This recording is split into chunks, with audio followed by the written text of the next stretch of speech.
interact with one another and can often involve DFB.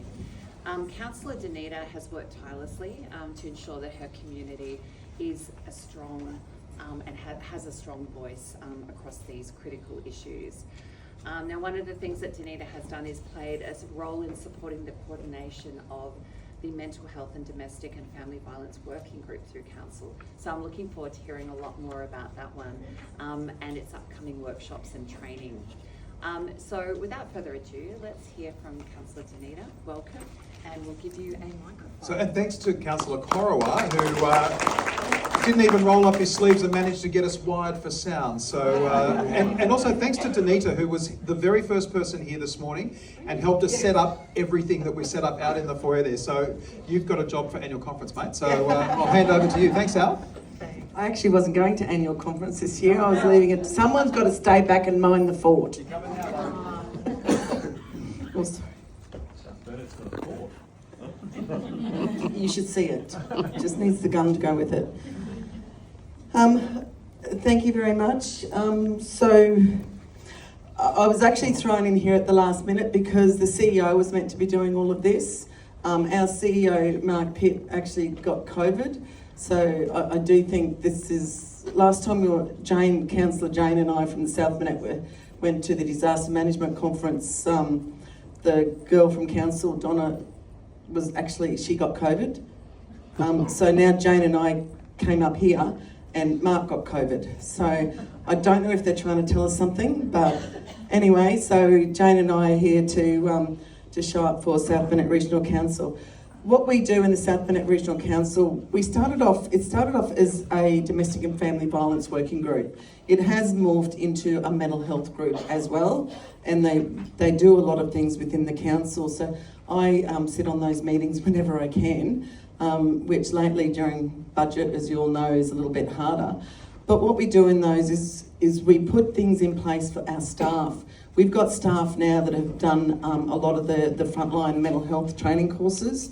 Whether it be, the assist or, safe talks or the SALT training through Wesley Mission, because I'm the suicide prevention working group within the South Burnett, and we work very closely with the Wesley Mission, we're able to get some of those training courses up.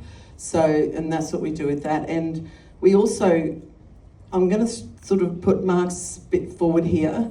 Mark actually, when he was with CEO of North Burnett, I do believe that was the very first council, that was the very first council to actually have the white ribbon, went for the white ribbon when that was still a thing. And that was many, many years ago, because I think he came to Kingaroy in about 2017, 2018. So Mark's been a very big person in this stage, and he really believes in the mental health and looking after his staff. We also have the DV staff leave.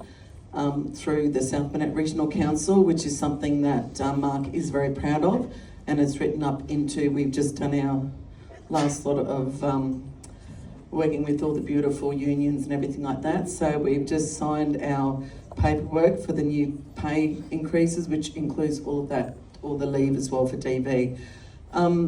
Now, I did have a few questions that Mark was sent through that he did want to talk about.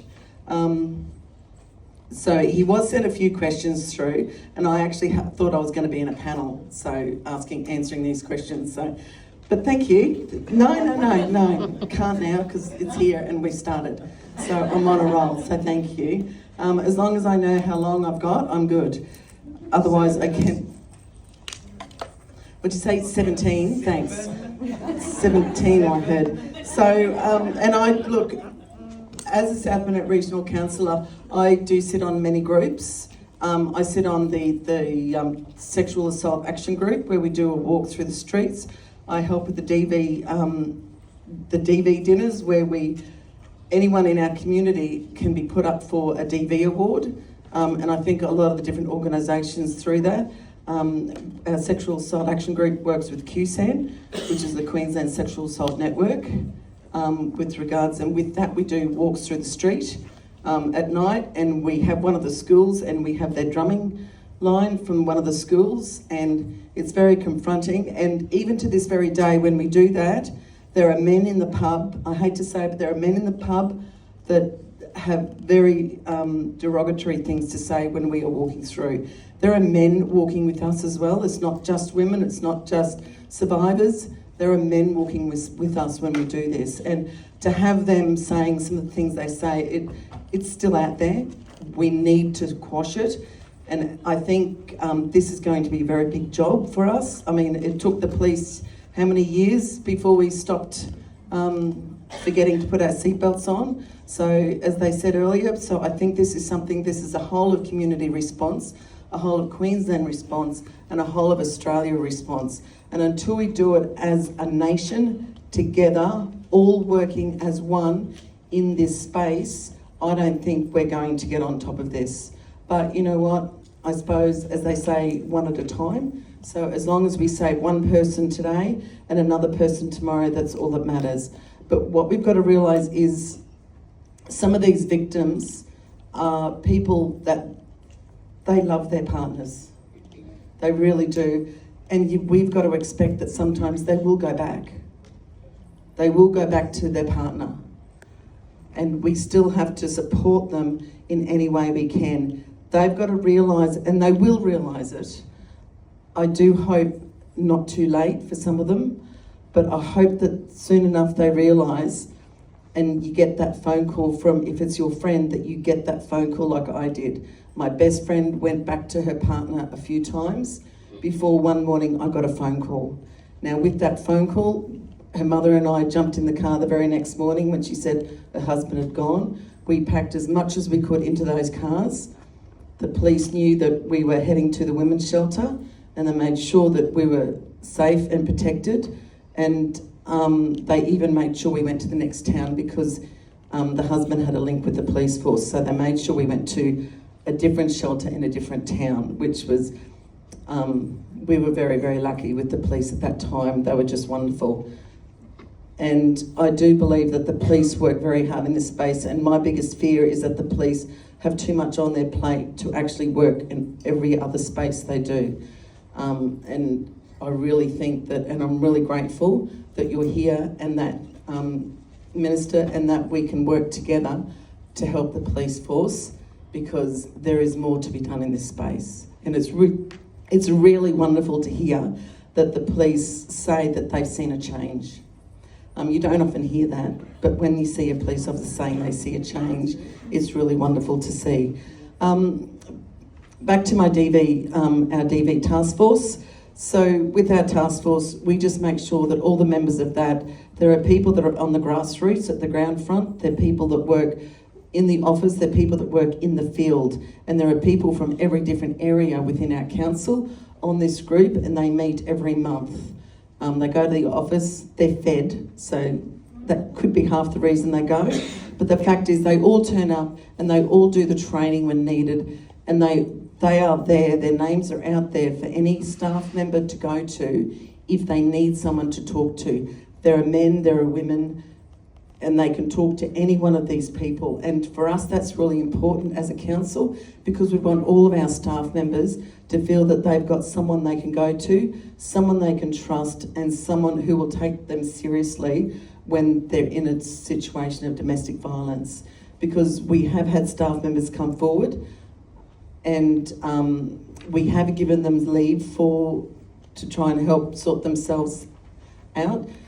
Have I only spoken for 2 minutes since you told me it was 7? Time flies, mate. Okay.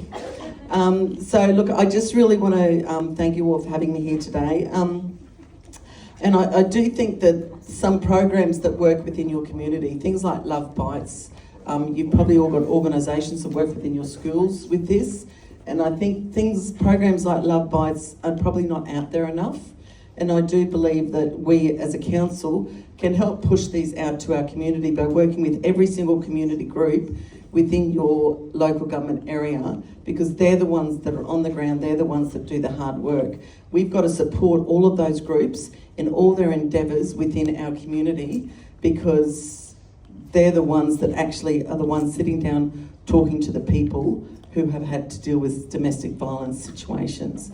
They're the ones at the coalface, they're the ones that have to go home to their own family and pretend everything is normal, because it's really hard for them as well. And they're the ones that I'm on these different groups and organisations for those people that have to deal with this every single day, because it's my job to make sure that they come back to their job the very next day, that they come back to their job to help more people in that situation, that they come back to their job to help their workmates, because we've got to care for the carers in a situation like this, because it really does affect them when they have time after time of domestic and family violence people coming in again and again. So we've got to make sure that we look after those people in those spaces, and that's really, really important, as well as your staff members in that situation as well. I probably am better off not saying anything more. No, no, because I've got some stuff here that Mark did want to say. So, but Mark believes that, well, he's actually very true that local government is a community leader, and we do play a pivotal role in this space through our daily interactions with all the different groups and organisations that we all work with. You're all in Rotary. Rotary's got their own domestic violence support group. I shouldn't say you're all, but some of you know Rotary, you work with them with their domestic violence stuff. The LGAQ's got the Alison Wooler Memorial. How wonderful is that? That's been going on for quite a few years now, and we do thank the LGAQ for that particular one as well. And throughout our whole community, the Queensland Government calling on the corporate sector and community organisations to pledge their commitment. That is huge, and that is something that we all need to do within our own